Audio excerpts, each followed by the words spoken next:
everyone. Welcome, welcome, welcome. I think this may be the biggest group we have had. So we're really happy everyone is here. We are so grateful to have Kevin Radaker as a part of tonight. We are recording, so I just want you to know that if you do not want to have your face shown in a recording that will be on YouTube to archive this event, turn your camera off. And we will be using the chat for questions, so you have that option still, even if your camera is off. But we would love to see your face too. Kevin and I were talking as we started that he has bookended this year of virtual events because he was part of our Chautauqua Pioneers in November, and now here we made it to our 7th event. Back last summer when we decided to shift gears with the pandemic, we had no idea how this would turn out, and we made it through 7 virtual events with 2 amazing recorded events that went along with it. I'm just curious, add it in the chat if you wish. How many of the 7 have you attended? Is there anyone who attended all 7 other than the committee? I know the committee members, but I'm guessing Ron, Nick, you are probably pretty close to all 7, but I can't remember exactly. Now, if you can add that in, that would be great. We would love to see how many of the events you've made it to. We have been so pleased with how this turned out that, everybody's saying, what will you keep from the pandemic and what will you let go of? This we are going to keep.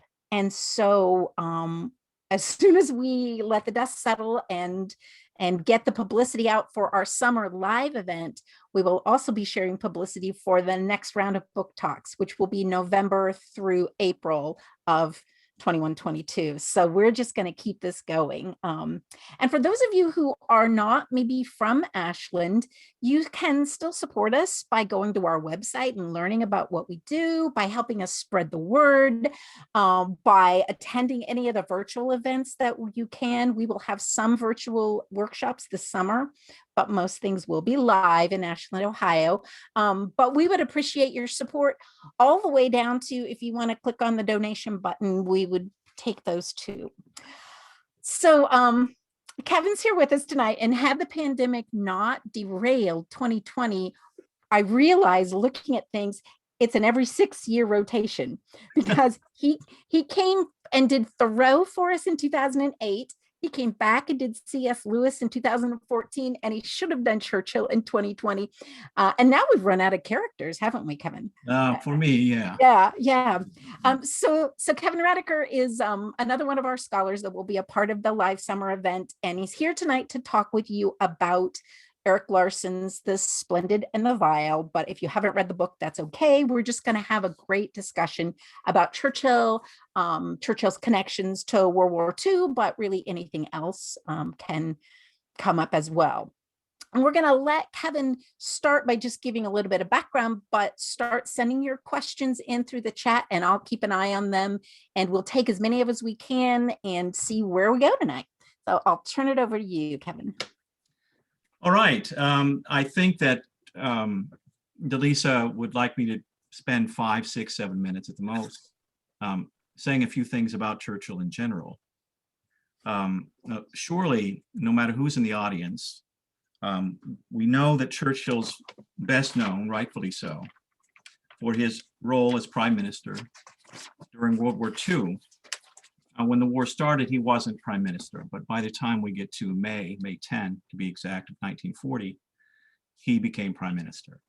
The parliament made it quite clear that they would not serve anymore. They would not cooperate with Neville Chamberlain, and so Chamberlain stepped down. And Halifax was really the person whom a lot of people preferred, but Churchill became prime minister instead, for a variety of reasons that I won't go into. But in retrospect, most of us who have read about history think that Churchill was the right man at the right time, given all the circumstances involved. Time magazine named him the man of the half century in 1950. And this was a year before he became prime minister again. he was prime minister a second time from 1951 to 1955. And during that time, his greatest concern was the expansive ambitions of the Soviet Union and the ways by which they were another tyrannous government that was playing havoc, really, in parts of Eastern Europe. His speech in Fulton, Missouri, on March 5th of 1946 can be called the Iron Curtain speech. And Churchill's legacy after his being prime minister does primarily focus upon his concerns about communism and his concerns about the atomic bomb. And by 49, August to be exact, the Soviet Union did indeed have the bomb. And so from then on, Churchill was really a champion of what came to be called détente. I think we often don't think of Churchill that way because we may know about the Iron Curtain speech and we may isolate certain phrases and assertions in that speech and accuse him of being, and Stalin did outright accuse him of being a warmonger. What Churchill was really trying to do was to thread the sinews of peace. That was the title of the speech for him in 1946. And just this past March 5th, there was an Eventbrite broadcast that was focusing on the 75th anniversary of that speech. So that was really fascinating. I'm a member of the International Churchill Society, and there have been quite a few Eventbrite events, I guess I should call them, in the past several months, and I've attended most of them. And that was one of the most fascinating ones. But other things that I should quickly say about Churchill before I answer questions. From 1900 to 1940, he was a member of Parliament. And during that time, he held 8 different cabinet posts. So this was a man who had various leadership roles in the British government long before he ever became prime minister. In fact, when he became prime minister, when he looks back upon that moment in his life, he said that all of his previous life had been but preparation for that hour and that trial. And he'd made many, many mistakes, but he learned from many of those mistakes. And as a result, much of his leadership as prime minister from 1940 to 1945 he had benefited from those hard lessons. He maintained a very good relationship with President Roosevelt, which he fostered in a variety of ways. And as we all know, eventually President Roosevelt decided that the United States had to aid Britain through the Lend-Lease Act and other forms of aid, until, of course, we joined in the fight as a result of Pearl Harbor.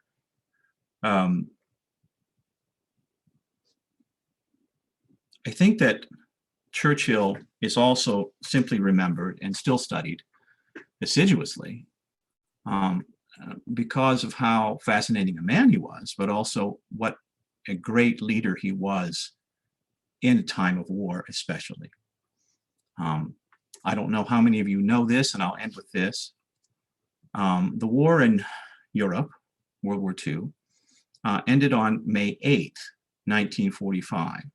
Less than 3 months after that, July 26th to be exact, in 1945, the election results became clear, and the conservatives had lost that general election.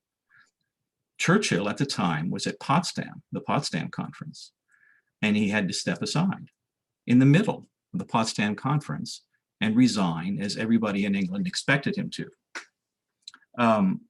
because that's the way those British do it.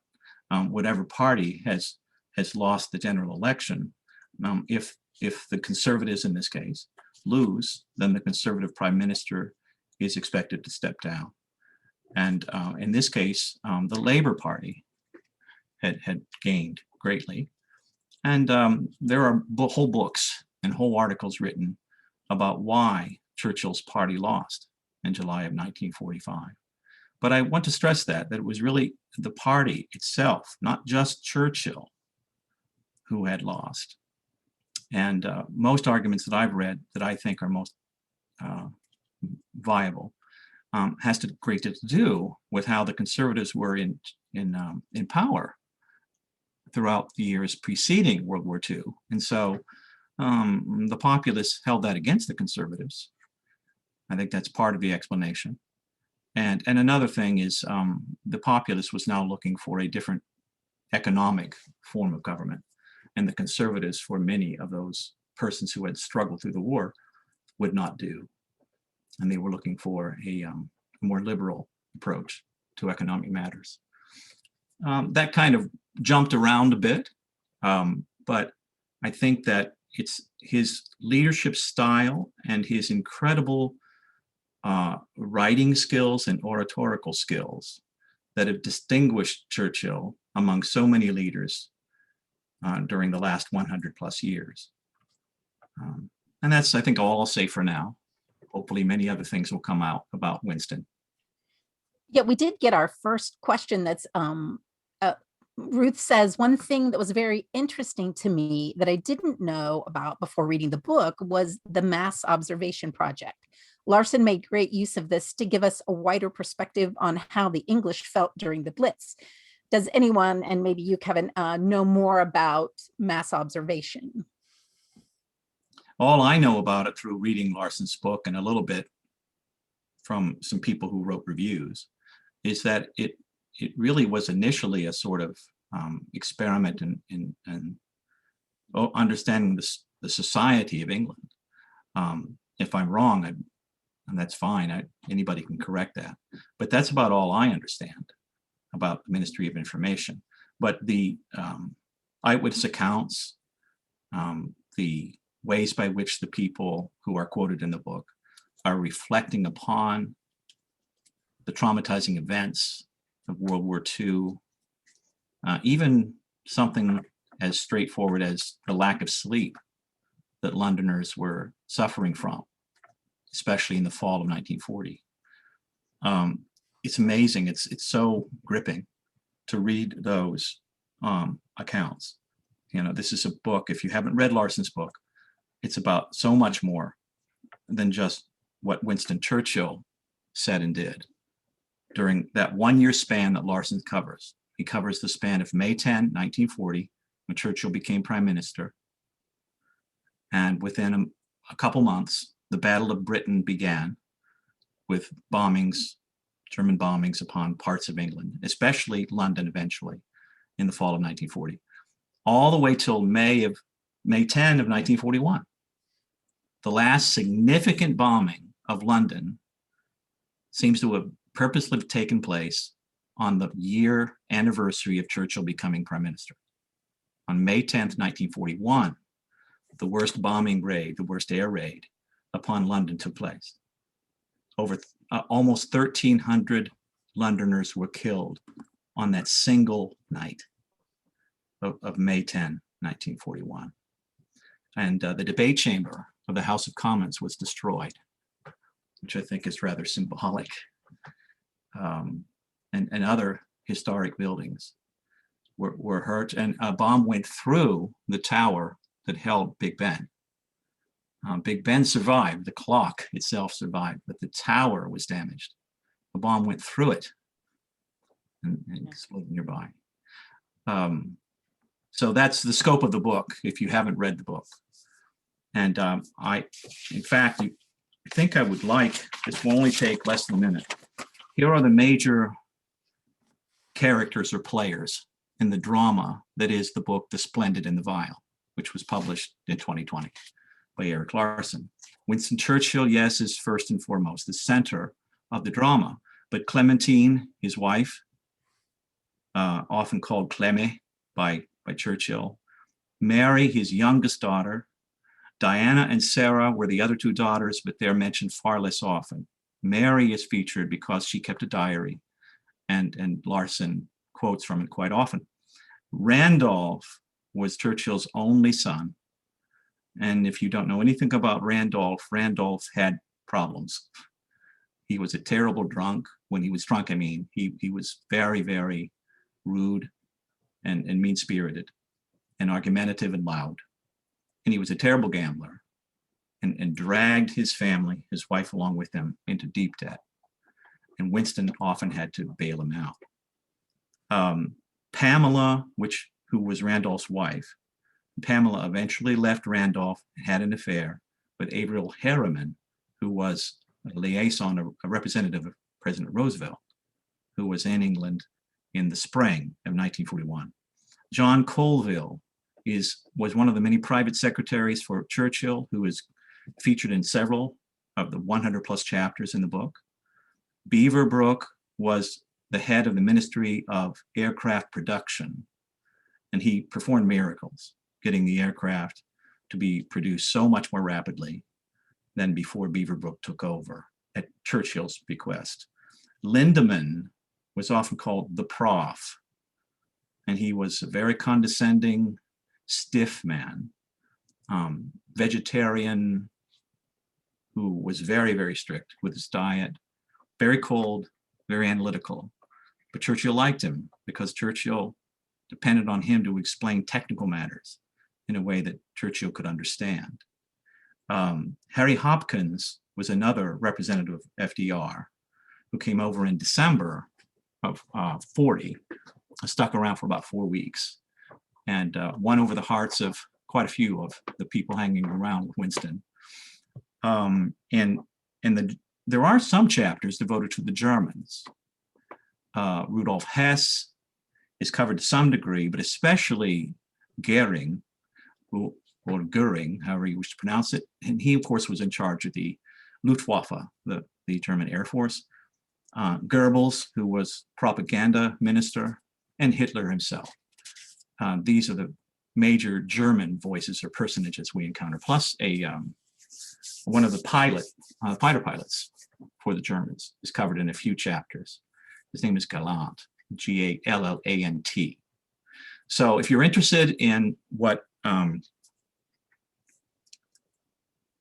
Larson himself calls historical narrative, is what he calls the genre he writes, then I highly recommend The Splendid and the Vile. It was on the New York Times bestseller list for quite a few weeks back in 2020. That's all in that book for now. But as far as history information goes, I really don't know too much about what it was for initially. So if someone else knows, I'd be happy to hear. You mentioned Churchill's daughter, and Starr was asking about, I think it was Mary that was Churchill's daughter, her perspective for her 17th year to her 18th year of life. Even with the war going on, she had an amazing birthday and life. Can you shed some light on that? Well, what stands out for me when it comes to Mary is she in some ways is very much like her father. She loves to live life when she can. And she, unlike Winston, is not burdened with his leadership position, but she's so sensitive, as Winston was. Well, Winston could break down in tears, and he did often during the war. In a day and age when most British people thought you should have a stiff upper lip and not show your emotions. But that just didn't stop Winston Churchill. And I don't think he could have stopped it. He was a emotional romantic when perhaps the nation needed a man like that at the helm. He could render powerful speeches that inspired and motivated the nation. But the man himself, when people witnessed him going to many of these bombed out sites and visiting the people and so on, either while he was there or after he had left, eyewitnesses would say he would break down. He would weep because he was so moved by the struggle, the suffering, and the deaths. Mary was like that too. entries we encounter in Larson's book demonstrate that she could be very emotional too, very sensitive. But she loved life. She wanted to have men to be even have crushes on or to fall in love with. She loved good food, as did Winston. She liked to dance. She was very much hungering to live life, to live it fully. Mary is also, though, someone who wanted to serve. And she served in the women volunteer service almost as soon as she could, as soon as her mother, Clementine, allowed her to. Clementine was protective of Mary. I mean, Mary was pretty young when the war began, as you said, 17. But eventually she realized that Mary very much wanted to serve, and so Clemmy urged her to serve with the Women's Volunteer Service. She eventually became an anti-aircraft gunner during the war, and was eventually in charge of 230 other women serving in the Women's Volunteer Service. I recommend a book that I just bought a month or so ago. Here's what it looks like on the front. And as maybe you can see, it's a picture of 3 women. Those are Churchill's 3 daughters. They had a daughter younger than these 3. Her name was Marigold, but she died, I think, about a year and a half old. And that's a significant tragedy in the lives of Winston and Clementine. Clementine especially grieved over that death for a long, long time. In fact, the rest of her life, really. But this is Diana, the oldest. Sarah was the middle, and that's Mary right there. Right? And this is a book that was published just this past year, The Churchill Girls, the story of Winston's daughters. And I've begun to read it. I read about half of it. And it's very engaging. Great, great stuff. There's not been a book until this book by Rachel Trethewey that has studied the daughters so carefully and closely as this book. This made a splash and was, again, part of an Eventbrite event about 3-4 months ago. Kevin's going to share the names and authors of any book he mentions tonight. And when we do a follow-up email with you after tonight's event, we'll include those so that if you want to read about Churchill's daughters, you will know how to get a hold of that book. I could go 2 different ways with questions, but you mentioned that she was an artillery gunner. Star did ask a question about the funding of aircrafts, where if you did a donation, you could get a plane named after you. Were there other countries during the time that did things like that? That's a good question. I don't know the answer to that. That would be an interesting question to know the answer to, but I don't know. Okay. That's interesting. Now, Dorothy Stratton sent a couple of questions to me ahead of time, and you may have hit on pieces of this, but maybe not all of it. And it had to do with Churchill's eccentricities. And first she asked, she said, a basic humanity must have shown through the inconsistencies of his eccentricities and his astute statesmanship. So partly, can you talk about that? But then she also wanted to know how much the English public knew about Churchill's eccentricities. So I'll hand those to you. Okay. Well, Churchill had many idiosyncrasies and eccentricities. And depending on whether we would argue that some of them are to be labeled eccentricities or idiosyncrasies, I mean, he could be incredibly stubborn, incredibly convinced that he's right. Now, that might be a personality trait more than an eccentricity, but it really drove some of the military people who had to work with him just bonkers. They could barely stand, some of them. A man named Kennedy, for instance, no relation to our Kennedys, could barely stand working with Winston. The degree to which, though, there were many other idiosyncrasies, everything from the way he wanted his breakfast served to the way he wanted to drink and not drink his whiskey, to the way he wanted his bath prepared. He took 1 to 2 baths every day, insisted on it. I mean, he would bother people when he was out at a bombed out site. He did that a few times. He wanted a bath, or as he would say, bath. So that's pretty eccentric. And other ways by which people who worked with him, took care of him, were one of his loved ones and so on, friends, they would know about many of these idiosyncrasies. But in general, there was quite a bit about him that the public didn't really know. And I would argue, and I think it's still true of Winston Churchill, even though he died in 1965, that he understood the power of image, even though he hated television, by the way. He understood the power of symbolic imagery, the cigar and all it represents, very masculine, very forceful. Half the time, his cigars weren't even lit. They were just props. He would chew on them, but more often than not, or often, they were not even lit. The bowler hat, the bow tie, which, by the way, the great Martin Gilbert, perhaps the most eminent scholar of all in Churchill's studies, points out that he wore it to honor his father, who died when he was only 20 years old. His father would often wear a blue bow tie. And so Winston, I think many people don't know that. And I found that interesting when I learned that. But he had many idiosyncrasies and eccentricities. I think as far as my reading goes, the general public was moved by, led by, almost worshiped Winston Churchill during the war because of his ability to move them and inspire them, lift up their very souls.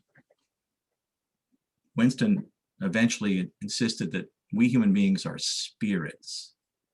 And he meant that in some ways as a spiritual statement, but he also meant it as we ultimately are our wills. What we are encountering in each other is willpower or lack thereof. He was fascinated by that. And I think Winston Churchill was dedicated to trying to energize that will in his people.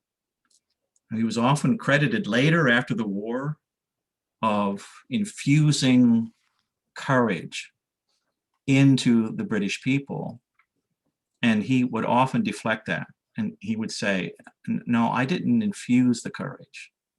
I was the lion who roared.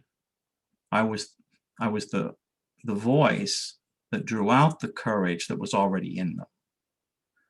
And so he studied oratory when he was even a young man and came to understand as his political career progressed, the power of words, the power of speech.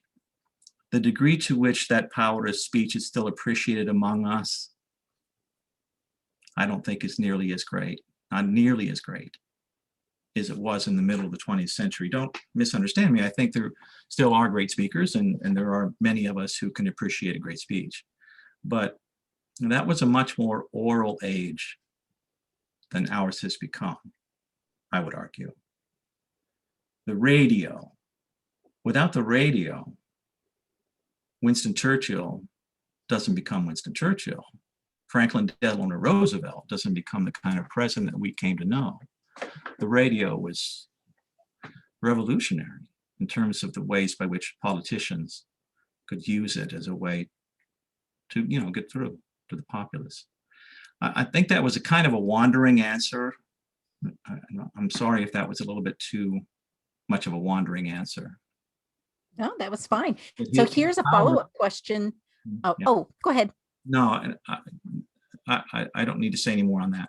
Okay. A follow-up question where you were talking about the image piece, because Marcia says, I've read that some of his drinking was for show. He wanted others to drink, loosen up, and maybe talk, and he might water his drinks down or even throw them out. Yes, John Colville, for instance, who interacted, he was one of a handful of private secretaries who worked with Churchill, would have been, at his shoulder quite often during the war. Swears in his memoirs. The Fringe of Power is the book that Colville eventually published. I've read some of it. It's really fascinating. He eventually became the private secretary to Princess Elizabeth after the war. Colville eventually flew 40 sorties over France on and following D-Day. John Colville's quite a character, and he's in Larson's book. He swears that he never saw Winston Churchill drunk. Now that's debatable. There are some who say that now and then Winston would drink too much. So that's going to be an ongoing debate on whether Churchill was drunk often, now and then, never. So that keeps going on. But it is true that he often watered down, especially if he was drinking whiskey. He liked champagne, and he could drink quite a bit of it. But his tolerance of alcohol seems to have been very high. I don't know if those in my audience have seen Darkest Hour with Gary Oldman. That was another Eventbrite thing that I went to, Zoom thing. Gary Oldman was interviewed on his playing of Winston Churchill. And there's that scene in Darkest Hour when he's with the king, and the king said, "How can you drink so early in the day?" He's having luncheon with the king. And they give Gary, the scriptwriter gives Gary just one word: practice. He just practice. I'm practicing drinking. The question was about alcohol. I kind of lost track, right? I've read quite a bit now. Several of the biographies, several of the scholarly works on Churchill, and it's a myth. I'm convinced that it's a myth. Larson says it. Andrew Roberts, the most highly respected, that's too dark. The most highly respected biography out there now, published just 2 years ago. Andrew Roberts, Churchill, Walking with Destiny. Fantastic biography, almost 1,000 pages long. He's convinced that Churchill was not a drunkard. He drank, all right, but he was not a drunkard. He was not an alcoholic. One of his friends said of Winston, Winston cannot possibly be an alcoholic because an alcoholic does not drink that much.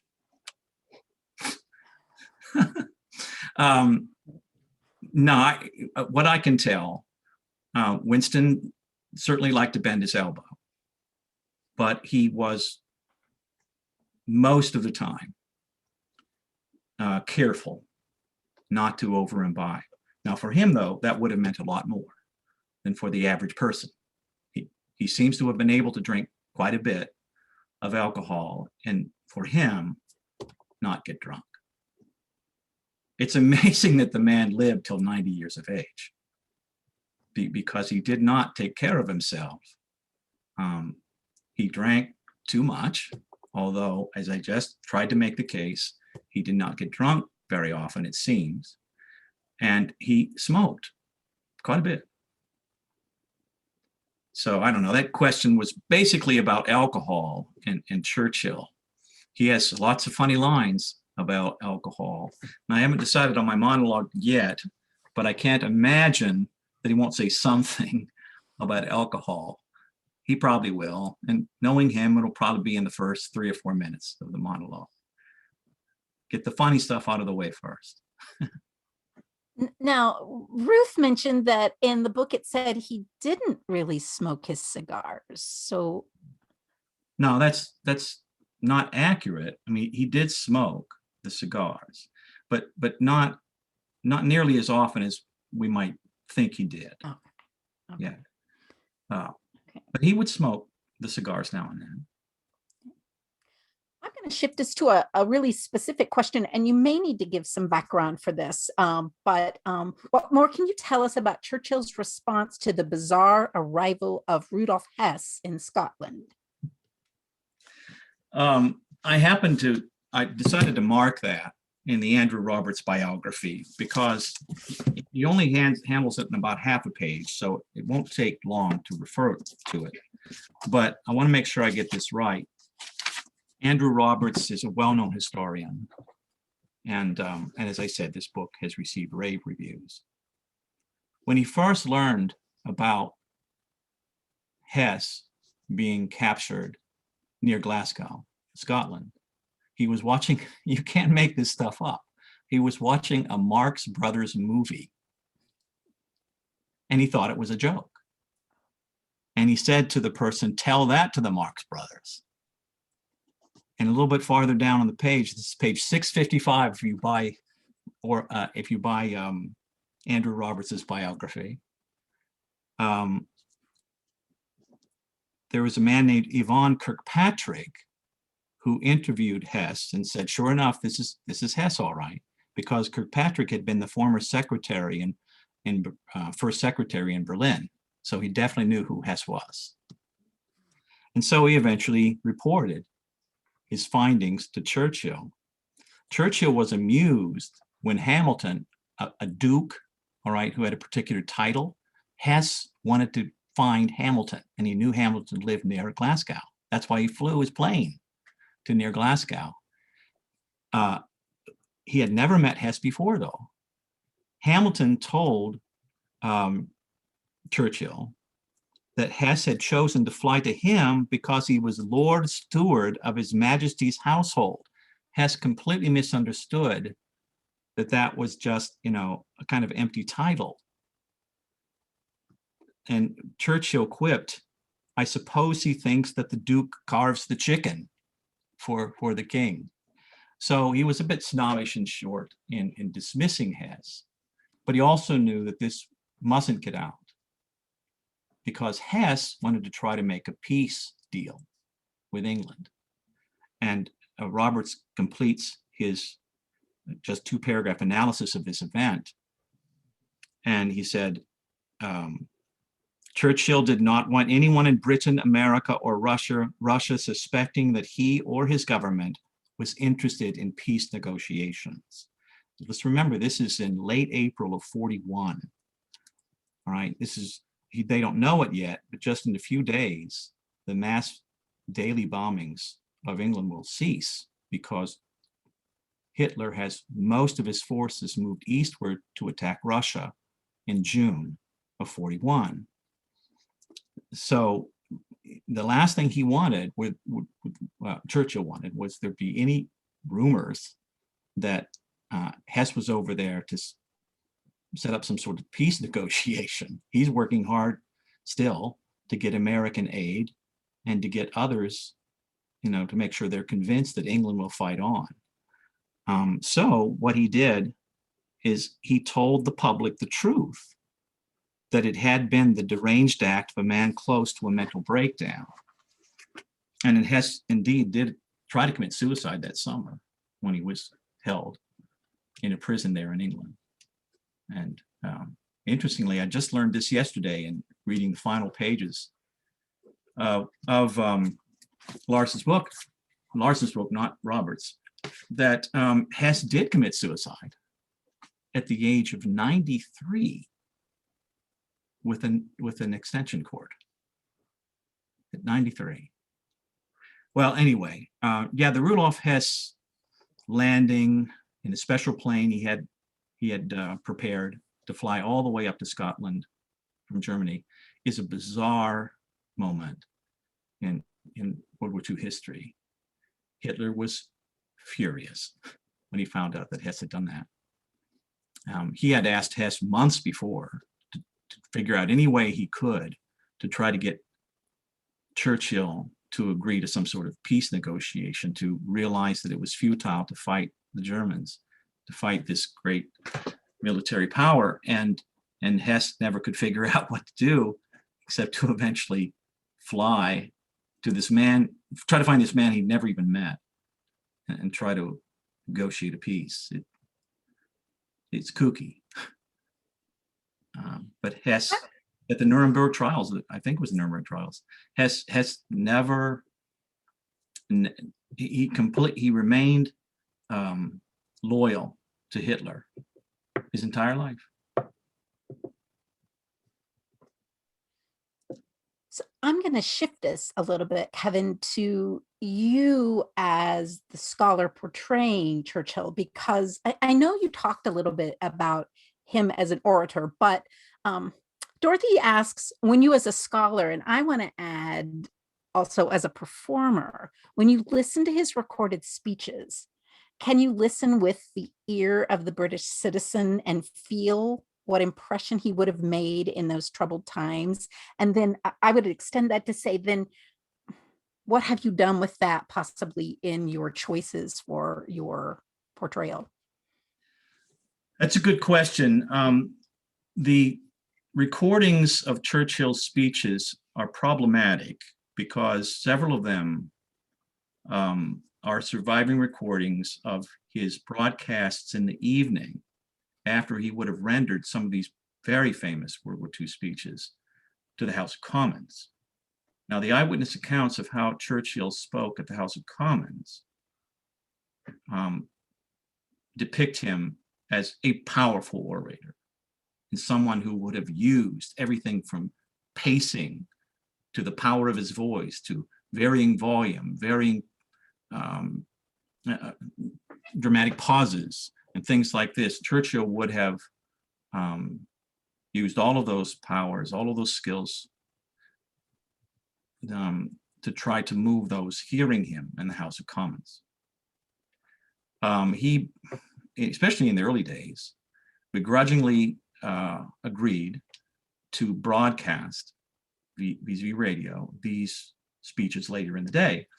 And many felt that those recordings were not even close to what Churchill had done in the House of Commons, because many say because he was tired. It was at the end of the day, and he realized, well, yes, I want to render these words to the public, but can I really muster the energy that I, gave in that performance today in the House of Commons? And too often he did not really muster the energy. So I've worked at finding those recordings that are not such recordings, just in the evenings.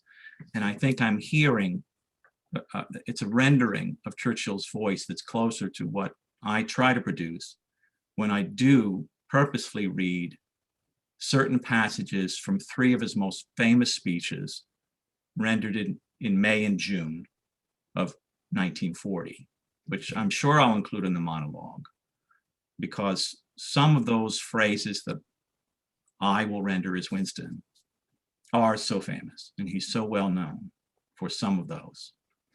But that's what I've had to do. I've had to, and the same is a little bit true of C.S. Lewis, but it's more true dramatically of Winston Churchill. Some of the speeches, I'm hearing them and I'm realizing he does sound tired. He's so tired when he renders this one that he's slurring his speech a lot more here than he slurred it in another speech. Now, is it possible that he had a little bit too much to drink before he read that speech? Yes, it's possible. But I've had to take, I guess, to use a phrase, a dramatic license in realizing, okay, I hear him reading the words, but I really doubt this is the way he would have rendered. In fact, I know by eyewitness accounts that we shall never surrender. That speech, the eyewitness accounts of it in the House of Commons is that it was incredibly stirring. And he would have, he shouted many of those lines. See, it comes closer to getting, we get closer to hearing that when we watch Darkest Hour, the movie, because that's essentially where the movie ends, with Churchill rendering that speech, which was rendered on June 4th, 1940, at the tail end of what we now call the Dunkirk evacuation. And it was Churchill's way of saying, all right, we've managed to pull off this miracle, bringing 338,000 Allied troops back to England from Dunkirk, far, far more than anybody thought could be rescued. And Churchill realizes now he must make it clear that wars are not won by evacuations. You know, he's thankful that that many have been saved, but now he has to try to help the nation understand we are not going to surrender to this tyrant. We are going to fight. And so it's arguably that speech or the Finest Hour speech are arguably the two most important speeches of Churchill's early weeks as prime minister. I could talk a long time about Churchill's voice.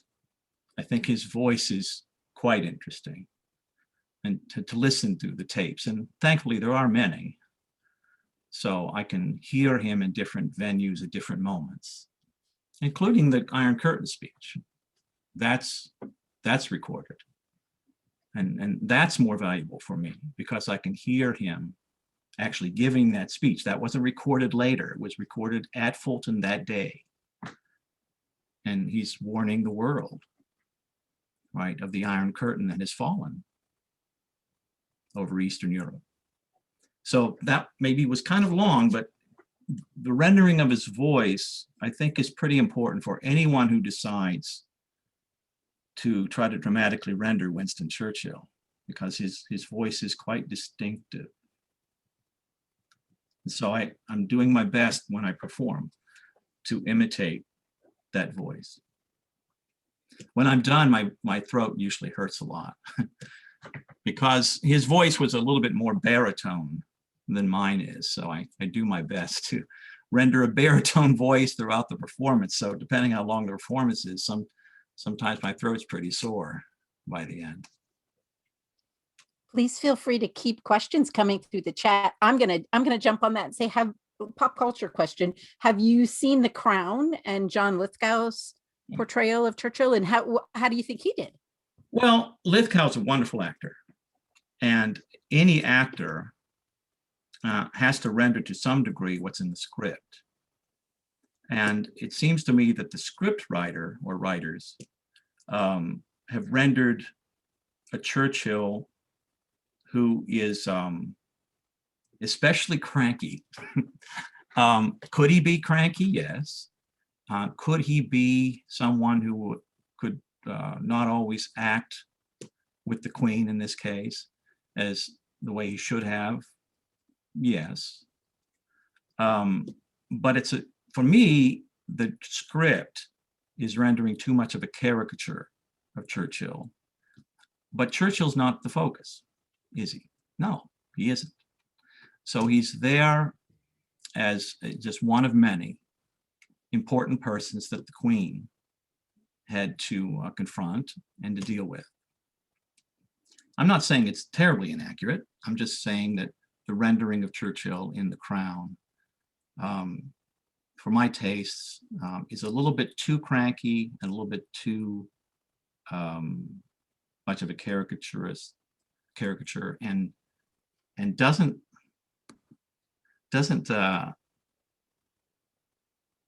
honor his intelligence as much as I think his intelligence and his wherewithal should be recognized. I like The Crown. I think The Crown is very good in many ways. But sure, I paid a lot of attention to how Churchill was being rendered in The Crown. And I think that for my taste, Darkest Hour, or even the HBO version starring Albert Finney, about really the wilderness years, it was on HBO quite a few years ago. But when Gary Oldman was talking about others who have rendered Churchill, he recognized, and to my delight, because I think Albert Finney does a pretty good job with the late 1930s Churchill in that HBO. It's called The Gathering Storm, if you want to order it from PBS. you're pretty sure you can.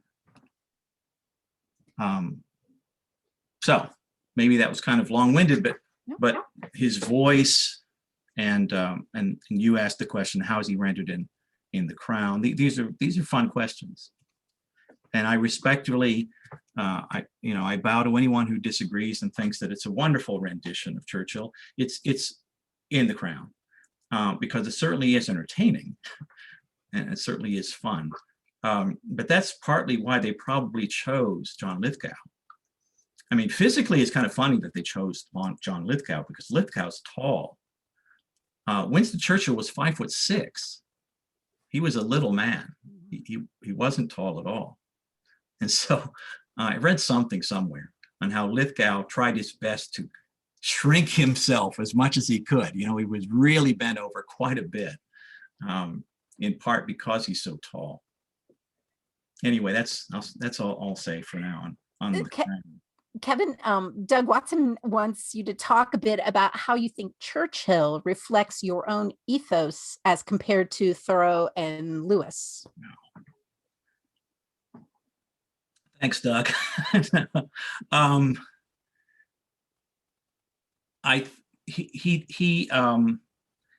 think what I identified the most with Winston Churchill is how fervently he believed in liberty and in democracy.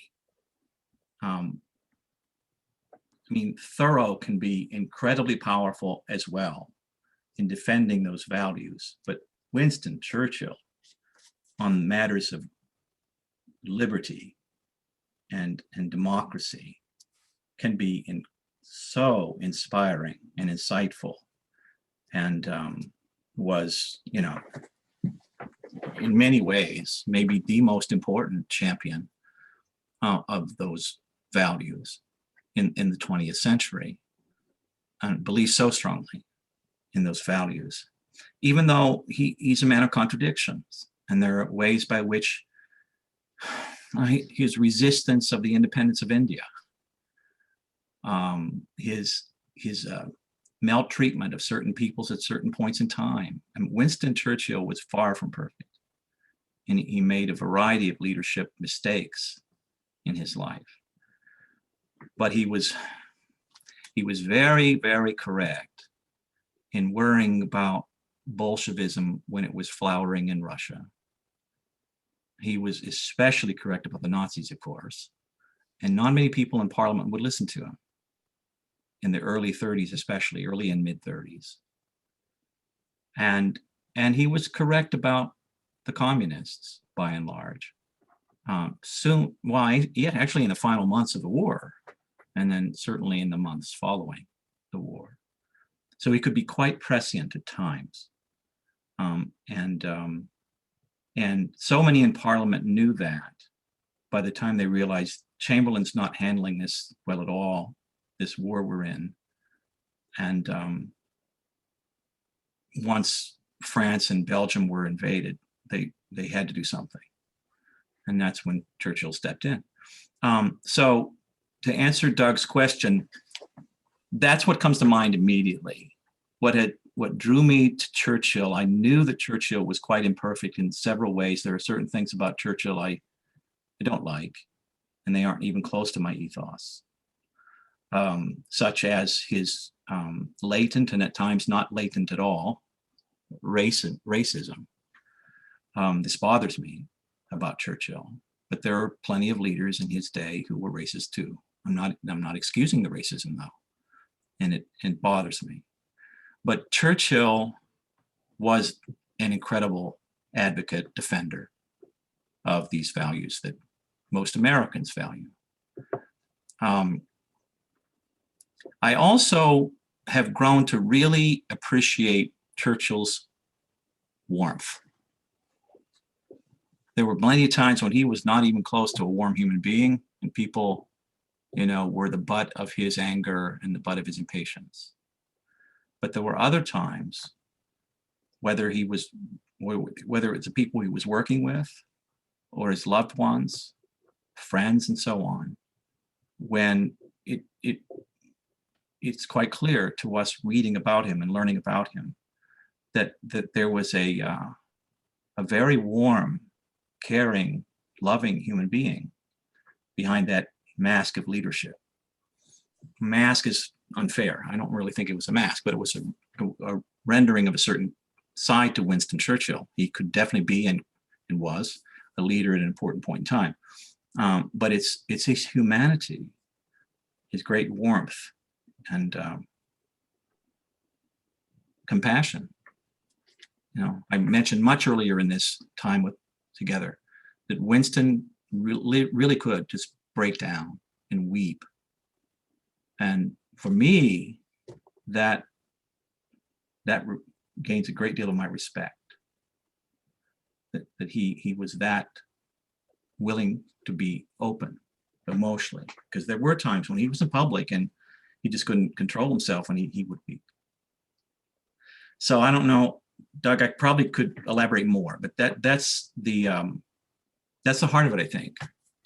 That now that I've studied these three men, it's liberty and democracy that have attracted me the most in terms of my own ethos to Churchill. I'm going to shift to, I know I shared this question with you, but Dorothy Stratton had read some things about Erik Larson, complaints about his attention to detail. So is there anything you can share about that in terms of his book? And I think she said that she must have read some things about where readers question what he writes.